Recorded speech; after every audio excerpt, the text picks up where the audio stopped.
గురు బ్రహ్మ గురు విష్ణు గురుదేవో మహేశ్వర గురు సాక్షాత్ పరబ్రహ్మ తస్మై శ్రీ గురవే నమః.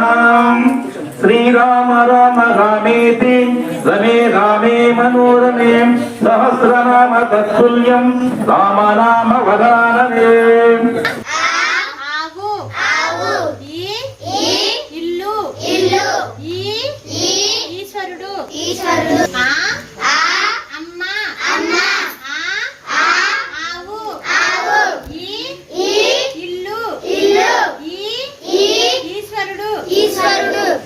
వారికోసానికి అందరూ కూడా తల్లిదండ్రులు వచ్చేసారు. వారందరికీ కూడా నా యొక్క అభినందనలు. మరి గతంలో కూడా ఇక్కడ మనం బాలవికాస కేంద్రం నడుపుకున్నాం. అప్పటికి మీ పిల్లలకి అంతకు ముందుకే బాలవికాస కేంద్రం